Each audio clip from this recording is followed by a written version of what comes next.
ନମସ୍କାର ଓଡ଼ିଶା ଆଜି ଡିସେମ୍ବର 18 ତାରିଖ ଗୁରୁବାର। ଚାଲନ୍ତୁ ଜାଣିବା 12ଟି ଗୁରୁତ୍ୱପୂର୍ଣ୍ଣ ଖବର ବିଷୟରେ। 39 ଦେଶ ଉପରେ ଯାତ୍ରା ପ୍ରତିବନ୍ଧକ ଲଗାଇଲେ ଟ୍ରମ୍ପ। ଆମେରିକା ରାଷ୍ଟ୍ରପତି ଡୋନାଲ୍ଡ ଟ୍ରମ୍ପ ଜାତୀୟ ସୁରକ୍ଷା ଏବଂ ସାର୍ବଜନିକ ସୁରକ୍ଷାକୁ ନଜରରେ ରଖି ପ୍ରବାସ ନୀତିକୁ ଆହୁରି କଠୋର କରିଛନ୍ତି। ମଙ୍ଗଳବାର ଟ୍ରମ୍ପ ପ୍ରଶାସନ ଆହୁରି 7ଟି ଦେଶ ଏବଂ ପାଲେଷ୍ଟିନୀଙ୍କ ଉପରେ ସମ୍ପୂର୍ଣ୍ଣ ଯାତ୍ରା ପ୍ରତିବନ୍ଧକ ଲଗାଇଛନ୍ତି। ସୂଚନା ଅନୁଯାୟୀ ଏହି ପ୍ରତିବନ୍ଧକ ଜାନୁଆରୀ 1 ତାରିଖରୁ କାର୍ଯ୍ୟକାରୀ ହେବ। ଦୁର୍ବଳ ଯାଞ୍ଚ ବ୍ୟବସ୍ଥା, ଅଧିକ ଭିସା ଅବଧି ହାର ଏବଂ ଆତଙ୍କବାଦୀ କାର୍ଯ୍ୟକଳାପର ବିପଦକୁ ଦୃଷ୍ଟିରେ ରଖି ଏହି ପଦକ୍ଷେପ ନିଆଯାଇଛି। ନୂତନ ଘୋଷଣାରେ ବୁର୍କିନା ଫାସୋ, ମାଲି, ନାଇଜର, ଦକ୍ଷିଣ ସୁଦାନ ଏବଂ ସିରିଆ ଉପରେ ସମ୍ପୂର୍ଣ୍ଣ ଯାତ୍ରା ପ୍ରତିବନ୍ଧକ ଲାଗୁ କରାଯାଇଛି। ପାଲେଷ୍ଟାଇନ କର୍ତ୍ତୃପକ୍ଷଙ୍କ ଦ୍ୱାରା ଜାରି କରାଯାଇଥିବା ଯାତ୍ରା ଦସ୍ତାବିଜ ରଖିଥିବା ପାଲେଷ୍ଟିନୀୟମାନଙ୍କୁ ମଧ୍ୟ ପ୍ରତିବନ୍ଧକ ତାଲିକାରେ ଯୋଡ଼ାଯାଇଛି।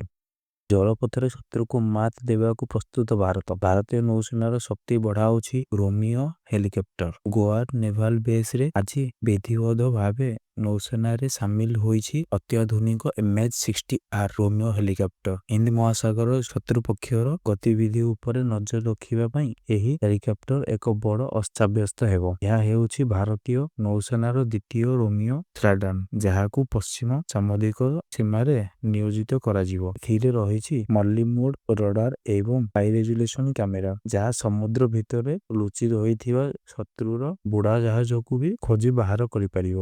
ଇଥିଓପିଆ ସଂସଦରେ ମୋଦିଙ୍କ ଐତିହାସିକ ଭାଷଣ। ଇଥିଓପିଆକୁ ସିଂହମାନଙ୍କ ଦେଶ କହିଲେ ପ୍ରଧାନମନ୍ତ୍ରୀ। ପ୍ରଧାନମନ୍ତ୍ରୀ ମୋଦିଙ୍କୁ ଇଥିଓପିଆ ସର୍ବୋଚ୍ଚ ସମ୍ମାନ ମୋଦିଙ୍କୁ ଇଥିଓପିଆର ସର୍ବୋଚ୍ଚ ବେସାମରିକ ସମ୍ମାନ the great honour Nishan of Ethiopia ପ୍ରଦାନ କରାଯାଇଛି। ଏହି ସମ୍ମାନ ପାଇବାରେ ମୋଦି ହେଉଛନ୍ତି ବିଶ୍ୱର ପ୍ରଥମ ନେତା। ପ୍ରଧାନମନ୍ତ୍ରୀ ମୋଦି ଏହି ସମ୍ମାନକୁ 140 କୋଟି ଭାରତୀୟଙ୍କ ଉଦ୍ଦେଶ୍ୟରେ ଉତ୍ସର୍ଗ କରି କହିଛନ୍ତି, ସମ୍ମାନ ମିଳିବା ତାଙ୍କ ପାଇଁ ସୌଭାଗ୍ୟର ବିଷୟ। ଉଭୟ ଦେଶ ମଧ୍ୟରେ ସମ୍ପର୍କକୁ ଷ୍ଟ୍ରାଟେଜିକ୍ ପାର୍ଟନରଶିପକୁ ବୃଦ୍ଧି କରାଯାଇଛି। ଅର୍ଥନୀତି, ପ୍ରଯୁକ୍ତିବିଦ୍ୟା, ପ୍ରତିରକ୍ଷା ଏବଂ ସ୍ୱାସ୍ଥ୍ୟ କ୍ଷେତ୍ରରେ ସହଯୋଗ ବଢ଼ାଇବାକୁ ନିଷ୍ପତ୍ତି ନିଆଯାଇଛି। ଶ୍ରୀମନ୍ଦିର ଭିତର ଫଟୋ ଭାଇରାଲ ଘଟଣା। ଆଇନ ମନ୍ତ୍ରୀ କହିଲେ କଠୋର ଦଣ୍ଡବିଧାନ ପାଇଁ ଚିନ୍ତା କରୁଛନ୍ତି ସରକାର। ଶ୍ରୀମନ୍ଦିର ଭିତର ଫଟୋ ଭାଇରାଲ ଘଟଣା ପରେ ଆଇନମନ୍ତ୍ରୀଙ୍କ ପ୍ରତିକ୍ରିୟା ସାମ୍ନାକୁ ଆସିଛି। ମନ୍ତ୍ରୀ କହିଛନ୍ତି, କଠୋର ଦଣ୍ଡବିଧାନ ପାଇଁ ଚିନ୍ତା କରୁଛନ୍ତି ସରକାର। କଠୋର ପଦକ୍ଷେପ ନେଇ କିପରି ବନ୍ଦ କରାଯିବ ଆଲୋଚନା ଚାଲିଛି।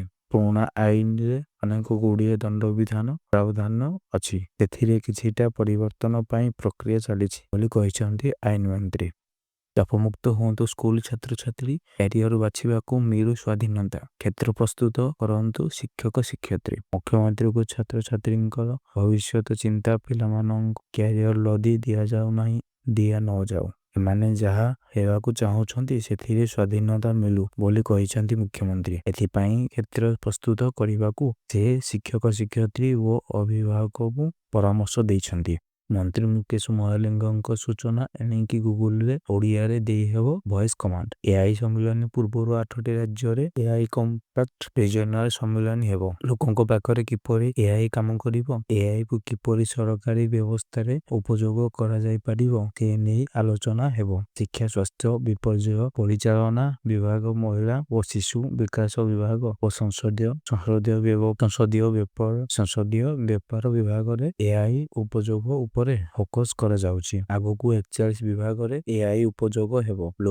ଲୋକାଭିମୁଖୀ ଯୋଜନାର ସଫଳ ରୂପାୟନ ପାଇଁ ଏଆଇ ବ୍ୟବହାର କରାଯିବ। ଓଡ଼ିଆ ଭାଷାକୁ ଏଆଇରେ ଆଣିବାକୁ ବ୍ୟବସ୍ଥା କରାଯିବ। ଏହା ସହ ଭାଷାଦାନ କାର୍ଯ୍ୟକ୍ରମ ମଧ୍ୟ କରାଯିବ। ଡାକ୍ତରଙ୍କର ହେଉଛି ଅନ୍ୟତ୍ର ବଦଳି, ମିଳୁନି ନୂଆ ନିଯୁକ୍ତି। ସମ୍ବଲପୁର ଜିଲ୍ଲା ମୁଖ୍ୟ ଚିକିତ୍ସାଳୟରେ ଏନେଇ ଅନେକ ଦିନ ହେଲା ଓପିଡି ବନ୍ଦ। ଡାକ୍ତର ଖୋଜୁଛି ଡାକ୍ତରଖାନା। ଆମେ କହୁଛୁ ପଶ୍ଚିମ ଓଡ଼ିଶାର ପ୍ରମୁଖ ସହର ସମ୍ବଲପୁର ଛାତିରେ ଥିବା ଜିଲ୍ଲା ମୁଖ୍ୟ ଚିକିତ୍ସାଳୟ କଥା। ବାହାରୁ ସୁନ୍ଦର, ଭିତରେ କିନ୍ତୁ ପୁରା ଫମ୍ପା। ସମ୍ବଲପୁର ଜିଲ୍ଲା ମୁଖ୍ୟ ଚିକିତ୍ସାଳୟ ପଶ୍ଚିମ ଓଡ଼ିଶାର ପ୍ରମୁଖ ହସ୍ପିଟାଲ। ହଜାର ହଜାର ରୋଗୀ ନିର୍ଭରଶୀଳ, ମାତ୍ର ଅଧିକାଂଶ ସମୟରେ ଓପିଡି ବନ୍ଦ। ଆଉ ଏହାର କାରଣ ହେଉଛି ଡାକ୍ତରଙ୍କ ଘୋର ଅଭାବ। 128 ଜାଗାରେ ଅଛନ୍ତି ମାତ୍ର 38 ଡାକ୍ତର। ସେଥିରୁ ପୁଣି 8 ଜଣ ଠିକା ଓ 5ରୁ 6 ଜଣ ଡେପୁଟେସନରେ 10ଟି ୱିଙ୍ଗ ଅଫିସର ପଦବୀରେ ଅଛନ୍ତି 7 ଜଣ 35 ପଦବୀରେ 12 ସ୍ପେସିଆଲ 79 ଜୁନିୟର ଡାକ୍ତର ବା ମେଡିକାଲ ଅଫିସର ପଦବୀରେ ଅଛନ୍ତି ମାତ୍ର 12 ଜଣ ଟିବି ଆନାସ୍ଥେସିଆ ପାଥୋଲୋଜି ରେଡିଓଲୋଜି ଓ କାର୍ଡିଓଲୋଜି ଭଳି ଗୁରୁତ୍ୱପୂର୍ଣ୍ଣ ବିଭାଗରେ ନାହାନ୍ତି ଜଣେ ହେଲେ ଡାକ୍ତର। ଏପଟେ ସ୍ତ୍ରୀ ଓ ପ୍ରସ୍ତୁତି ବିଭାଗରେ ଡାକ୍ତରଙ୍କୁ ପାଥୋଲୋଜି ବିଭାଗରେ କରାଯାଉଛି ରହିଥାନ୍ତି।